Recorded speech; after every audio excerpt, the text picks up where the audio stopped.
ചോദ്യം വായിക്കുക. എയുടെ 35% ബിയുടെ 25% തുല്യമായാൽ A:B എത്ര? നമുക്കിത് രണ്ട് തരത്തിൽ ചെയ്യാം. ആദ്യം ഞാനിതിൻ്റെ ഒറിജിനൽ മെത്തേഡ് പറയുകയാണ്. ഇവിടെ എന്താ പറഞ്ഞിരിക്കുന്നത്? എ എന്ന് പറയുന്ന ആളുണ്ട്. ഈ എയുടെ 35% എന്ന് വെച്ചാൽ 35/100 എന്ന് പറയുന്നത് ബി എന്ന് പറയുന്ന ആളുടെ 25%, ദാറ്റ് ഈസ് 25/100, 25% ഉണ്ടോ? അപ്പോൾ നമുക്കിവിടെ ഈ 100 നമുക്ക് വെട്ടിക്കളയാം. അപ്പം A:B ആണ്. അപ്പോൾ എ നിർത്തുക, ഈ ഇൻറ്റു ബീനെ ഇങ്ങോട്ട് കൊണ്ടുവരിക, അപ്പോൾ A/B എന്നായി.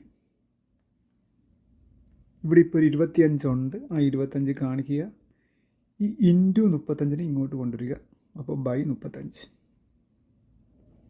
5ൻ്റെ പട്ടികൾ നമുക്ക് വെട്ടാം.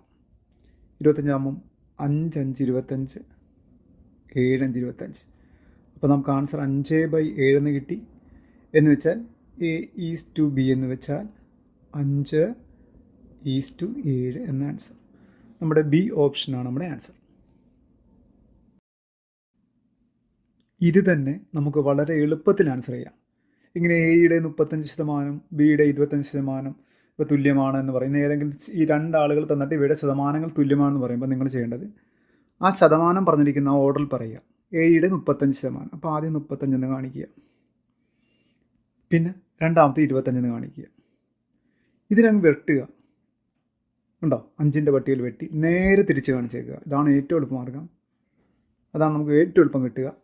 ഒന്നുകൂടെ ആദ്യം പറഞ്ഞിരിക്കുന്ന ശതമാനങ്ങൾ രണ്ടും എഴുതി, 35ഉം 25 എഴുതിയിട്ടു വെട്ടി ചെറുതാക്കി ആ കിട്ടുന്ന ആളെ നേരെ തിരിച്ച് കാണിക്കണം. കാര്യം നമ്മൾ അങ്ങോട്ട് അപ്പുറത്തേക്ക് സംഖ്യ കൊണ്ടുപോകുന്നുണ്ട്, അതിന് പകരമാണ് ഇങ്ങനെ കാണിക്കുന്നത്.